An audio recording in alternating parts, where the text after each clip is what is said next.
Overweight and obesity आज एक universal problem बन चुकी है, जिससे आजकल ऑलमोस्ट हर एक ग्रुप का बंदा परेशान है और डेवलप्ड कंट्रीज में तो ये प्रॉब्लम सबसे ज्यादा बढ़ रही है।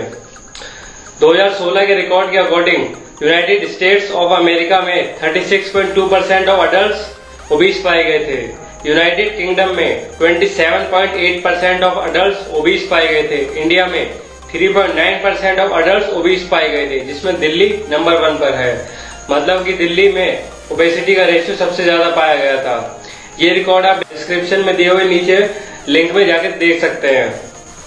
और ये रिकॉर्ड तो 2016 का है, जो अब और ज्यादा बढ़ चुका होगा, खासकर कि पिछले 2 साल में कोरोना के चलते हुए, क्योंकि सब लोग घर में बैठे हुए थे, जिम्स भी बंद थे और कोई भी एक्टिविटी भी नहीं थी। तो आइए देखते हैं वेट लॉस करने का तरीका step by step. Step number 1 में सबसे पहले हम देखते हैं कि हमारा वेट आखिरकार बढ़ता क्यों है। इसका सबसे पहला रीजन है नॉन एक्टिव लाइफ, कि आपकी लाइफ में कोई एक्टिविटी नहीं है। और सेकंड रीजन है ओवर ईटिंग, मीन्स एक तो आप वर्कआउट नहीं कर रहे हैं, कोई एक्टिविटी नहीं कर रहे हैं, दूसरा आप खा भी ज्यादा रहे हैं, तो कैलोरीज कहीं ना कहीं तो जाएंगी, कहीं ना कहीं तो स्टोर होगी। तो जो भी आप एक्स्ट्रा कैलोरीज अपने बॉडी के अंदर डाल रहे हो वो फैट के रूप में स्टोर होती है और ऐसे ही आपका वेट बढ़ता रहता है। तो सीधे सिंपल सा प्रोसेस है, आपको कैलोरीज खानी कम है और बर्न ज्यादा करनी है। अब आप कहोगे कि आपको पता कैसे लगेगा कि हमें कितनी कैलोरीज खानी है और कितनी बर्न करनी है, तो ये आपको पता लगेगा नेक्स्ट स्टेप में। स्टेप नंबर 2 में हम सीखेंगे अपनी बॉडी की मेंटेनेंस कैलोरीज निकालना। मेंटेनेंस कैलोरीज का मतलब होता है अभी हमारा जितना करंट वेट है उसको मेंटेन करने के लिए हमें जितने कैलोरीज की जरूरत होती है। मेंटेनेंस कैलोरीज को निकालने के लिए मैं नीचे डिस्क्रिप्शन में एक लिंक डाल दूंगा, जिससे आप इजीली अपनी मेंटेनेंस कैलोरीज को निकाल सकते हैं। तो मैं आपको अभी प्रैक्टिकली करके भी दिखाने वाला हूं। तो चलिए उस लिंक पर क्लिक करके मैं आपको अपनी मेंटेनेंस कैलोरीज निकाल के दिखा देता हूँ। तो अब हम लिंक पर आ चुके हैं। यहाँ पे आपसे जो भी डिटेल्स मांगी जाएंगी उनको आप फिल कर देना। सबसे पहले डालना एज है मेरी 24 ईयर्स। उसके बाद जेंडर मेल। उसके बाद डालना करंट वेट, पाउंड्स में भी डाल सकते हैं और केजीज में। तो मैं यहाँ पे केजीज में डाल रहा हूँ 72 kg। उसके बाद हाइट है फीट एंड इंचेस और सेंटीमीटर। मैं सेंटीमीटर पे क्लिक कर रहा हूँ, 170 सेंटीमीटर। उसके बाद आपका एक्सरसाइज लेवल, आप कितने दिन वीक में वर्कआउट करते हैं, 3 workouts a week, 4 workouts a week, 5 workouts a week और डेली वर्कआउट। तो मैं यहाँ पर डेली वर्कआउट को चूज़ कर रहा हूँ। उसके बाद है एडवांस ऑप्शन, इसमें आपको कुछ नहीं करना है। उसके बाद कैलकुलेट पर क्लिक करें, ये आपकी आ गई मेंटेनेंस कैलोरी 2585 कैलोरीज। अब मुझे अगर फैट लॉस करना है तो उसमें से 500 कैलोरीज माइनस करके मैं लूँगा 2068 कैलोरीज। उसके नीचे एक ऑप्शन हो रहा है एक्सट्रीम फैट लॉस। आप एक्सट्रीम फैट लॉस ना करें, उसमें आपका वेट बहुत ज़्यादा कम हो जाएगा बहुत ही जल्दी, जिससे आपको वीकनेस और बहुत सारी प्रॉब्लम हो सकती हैं।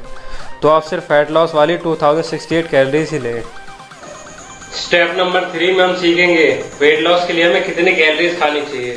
स्टेप नंबर 2 में आपने सीखा था कि मेंटेनेंस कैलोरीज कैसे निकाली जाती हैं।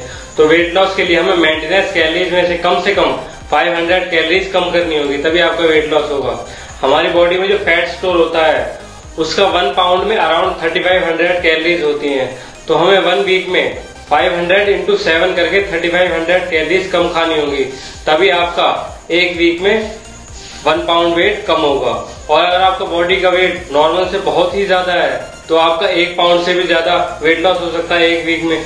और अगर आपका बॉडी वेट नॉर्मल से थोड़ा सा ज्यादा है तो 1 पाउंड से भी कम वेट लॉस हो सकता है। तो ये बॉडी टू बॉडी वेरी करता है। स्टेप नंबर 4 में हम देखेंगे कि हमें वेट लॉस कैलोरीज जो निकाली हैं उसमें हमें आखिर खाना क्या क्या है। आई एम श्योर आप भी जरूर जानना चाहोगे। तो जैसा कि आपने देखा मेरी मेंटेनेंस कैलोरीज 2500 के अराउंड निकली थी।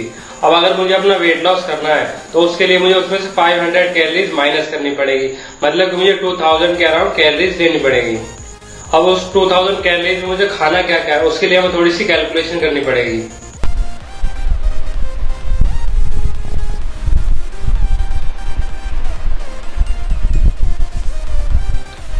तो आइए दोस्तों थोड़ी सी कैलकुलेशन कर लेते हैं। हमने लिंक पे जाके जो अपनी मेंटेनेंस कैलोरीज निकाली थी उससे हम निकालेंगे पहले अपनी वेट लॉस कैलोरीज। पहले हमने डाल लिया यहाँ पर मेंटेनेंस कैलोरीज, जो मेरी निकली थी 2500 के अराउंड, तो हमने 25 लिख लिया यहाँ पे। अब निकालेंगे फॉर वेट लॉस, जिसके लिए हमें इसमें से 500 माइनस करनी होगी। 2500 माइनस 500 ये निकल गई 2000 कैलोरीज फॉर वेट लॉस। अब इन कैलोरीज में हमें खाना क्या है, अपने मैक्रोज निकालेंगे, प्रोटीन, कार्ब्स एंड फैट्स। सबसे पहले हम निकाल रहे हैं प्रोटीन। तो हमें प्रोटीन कितना लेना है, 1 ग्राम लेना है पर बॉडी LBS वेट। जितना हमारी बॉडी वेट है LBS में उसका 1 ग्राम इक्वल लेना है। तो हमें पहले अपना बॉडी वेट लिख लेना है LBS में, उसको 1 से मल्टीप्लाई कर देना है 1 ग्राम से। तो जैसे मेरा बॉडी वेट है LBS में 158 LBS, अब इसको 1 ग्राम से मल्टीप्लाई करेंगे तो ये हमारा प्रोटीन निकल गया 158 ग्राम्स। तो हमें अपनी डाइट में 158 ग्राम प्रोटीन लेना होगा मुझे। अब ये तो ग्राम्स में निकला है, अब इसको निकालेंगे कैलोरीज में।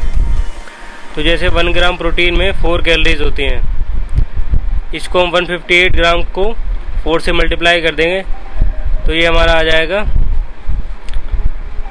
632 कैलोरीज। 632 कैलोरीज हमारी प्रोटीन से आएगी। अब इसके बाद हम निकालेंगे फैट। हमें फैट कितना लेना है,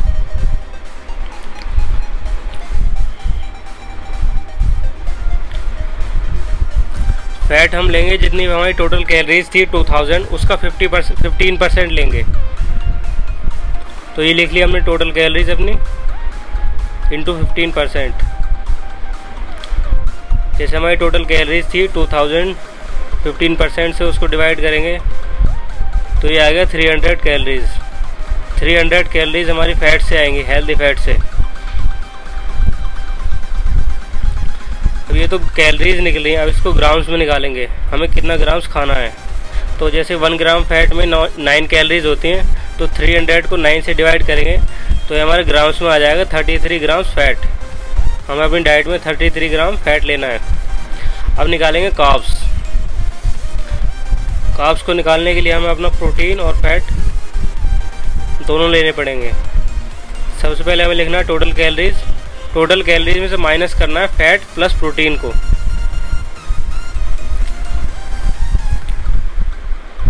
ये देख लीजिए formula, total calories minus fat plus protein. Total calories थी हमारी 2000, फैट था हमारा 300 कैलोरीज, प्रोटीन की कैलोरीज थी हमारी 632। 2000 माइनस, इनको प्लस कर लेंगे, ये आ गया 932 कैलोरीज। फिर 2000 माइनस करके आ गया 1068 कैलोरीज। 1068 कैलोरीज हमारी कार्ब से आएंगी। तो ये तो कैलोरीज निकली। अब इसको भी हम ग्राम्स में कन्वर्ट करेंगे। 1 ग्राम कार्ब्स में जैसे हमारा होती हैं 4 कैलोरीज, 1 ग्राम कार्ब में 4 कैलोरीज होती हैं। तो 1068 को अगर हम 4 से डिवाइड कर देंगे तो हमारे ग्राम्स में आ जाएगा 260। तो हमारे कार्ब से आए हैं 267 ग्राम्स।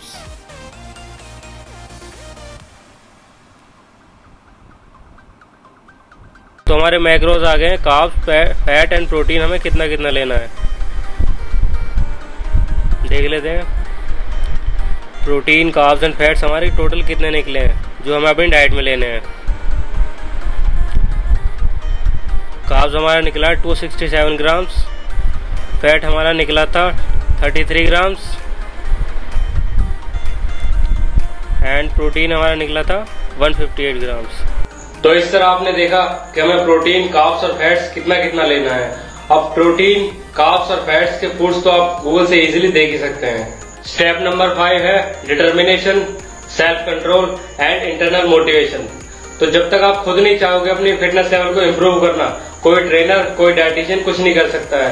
ट्रेनर सिर्फ आपको वर्कआउट बता सकता है कि आपको ये करना है, लेकिन अगर आप उस वर्कआउट को सिर्फ टाइम पास या मजबूरी में करोगे तो कुछ होने वाला नहीं है। ऐसे ही डाइटिशियन सिर्फ आपको ना डाइट चार्ट दे सकती है, वो आपके साथ 24 घंटे नहीं रह सकते कि आप डाइट फॉलो कर रहे हैं या नहीं कर रहे हैं। तो जो करना है आपको खुद ही करना है, तभी आपका फिटनेस लेवल में कुछ हो सकता है।